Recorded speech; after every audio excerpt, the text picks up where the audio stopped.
রাসূল সাল্লাল্লাহু আলাইহি ওয়াসাল্লামের জন্মের পূর্বের যে পৃথিবী ছিল তাদের অবস্থা, শাসন ব্যবস্থা কেমন ছিল এবং ধর্মীয় অবস্থা কেমন ছিল এটা আমাদের জানা দরকার। রোমান সাম্রাজ্য, যাকে বাইজেন্টাইন সাম্রাজ্য নামেও মানুষ জানে, এর রাজধানী ছিল কনস্টান্টিনোপল, যা বর্তমান ইস্তাম্বুল। এর বিস্তৃতি ছিল গ্রিক, বলকান, এশিয়া, সিরিয়া, ফিলিস্তিন, মিশর ও উত্তর আফ্রিকা জুড়ে। তারা চরম পর্যায়ের জুলুম, নির্যাতন, নিপীড়ন চালাতো মানুষের উপর, সাধারণ প্রজার উপর। তাদের উপর করের বোঝা চাপিয়ে দিত এবং বিভিন্ন ধরনের নৈরাজ্য এবং এক ধরনের ক্ষোভ সাম্রাজ্যময় ছড়িয়ে পড়ে।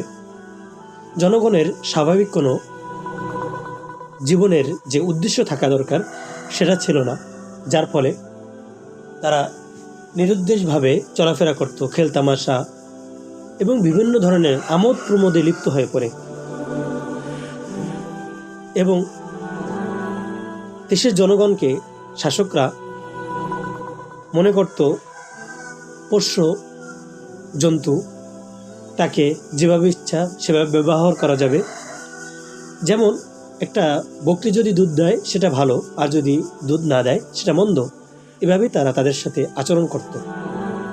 যে কর দিতে পারবে তার সাথে ভালো আচরণ করা হতো, আর যে কর দিতে পারবে না তার সাথে খারাপ আচরণ করা হতো। আর সিরিয়ার মানুষদেরকে কৃতদাস বানিয়ে তারা বিক্রি করত। এবং শাসকরা জনগণের সাথে বন্ধুত্ব সুলভ বা ভ্রাতৃত্ব সুলভ আচরণে তারা বিশ্বাসী ছিল না। তারা পেশি শক্তি দিয়ে সমস্ত কিছু আদায় করে নিত। তাই তো ইতিহাসের একটি বই থেকে আমরা এর সংক্ষিপ্ত বিবরণ জানতে পারি। সভ্যতা, অতীত, বর্তমান বইটিতে এভাবে উল্লেখ পাওয়া যায় যে বাইজেন্টাইনদের সামাজিক জীবনের রন্ধ্রে রন্ধ্রে জুলুম, নির্যাতন বাসা বেঁধেছিল। গোটা দেশ অন্ধকারে ছেয়ে গিয়েছিল এবং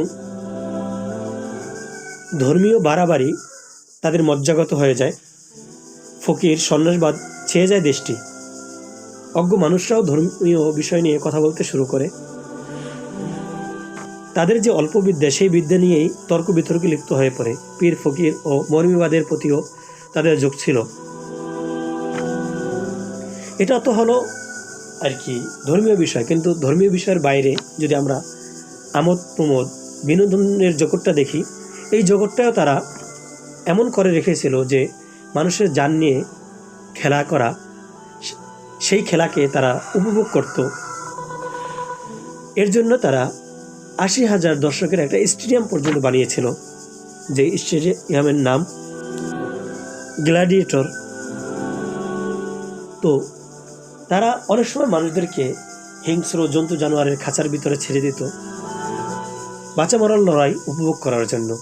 এই ছিল তাদের অবস্থা।